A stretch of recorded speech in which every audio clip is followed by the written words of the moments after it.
One of the common questions that does pop up, and I think this will be subject in the future to some legal wranglings and amendments in the law, is who can be an LPA receiver?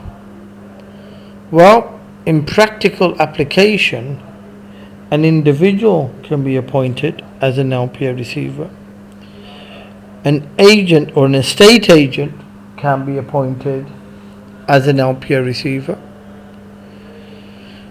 An accountancy firm can be appointed as LPA receivers, and even a law firm can be appointed as LPA receivers. So the the drastic or the weird thing is that there is no regulatory requirement for an LPA receiver to be specific in their regulation. So it can be anybody who understands property, anybody who's got an understanding of how to manage properties can really be appointed as an LPA receiver.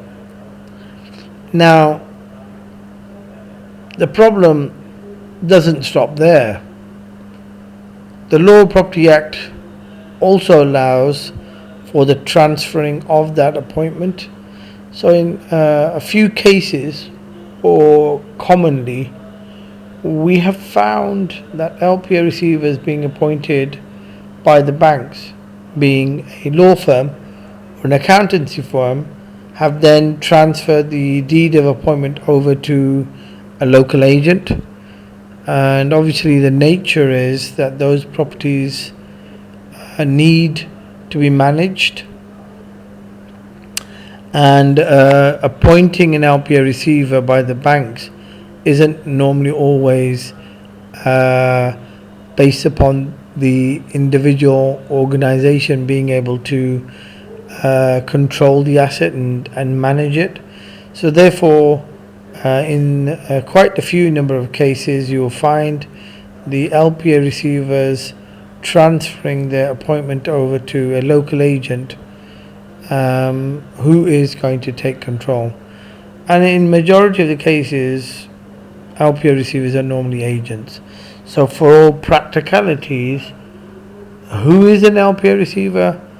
He is a local estate agent. Ironical, but that's the way it is. And the same agent that may have been managing the property as a estate agent for the borrower, in certain cases ends up being the appointed LPA receiver for the bank,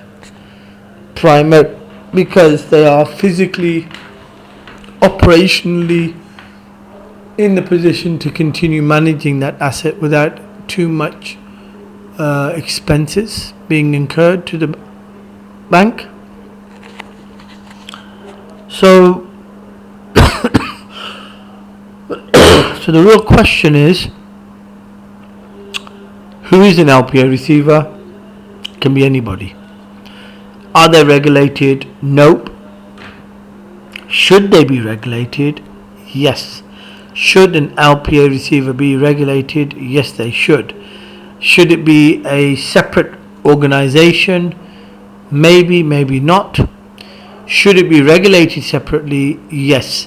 So above and beyond being an LPA as a receiver appointed by the bank, that there should be a separate organization that determines the behavior of LPA receivers and their regulation.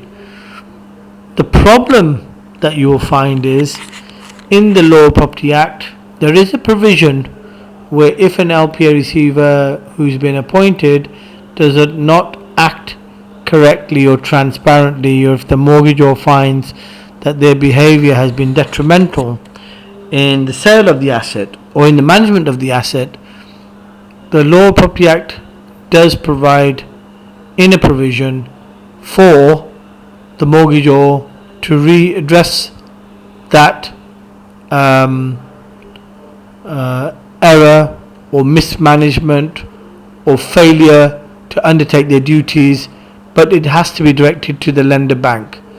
And I think in most cases the lender banks are not really going to be interested in listening to a complaint unless it's really, really obvious and clear and maybe damning to the bank's reputation against the LPO receiver and their appointment.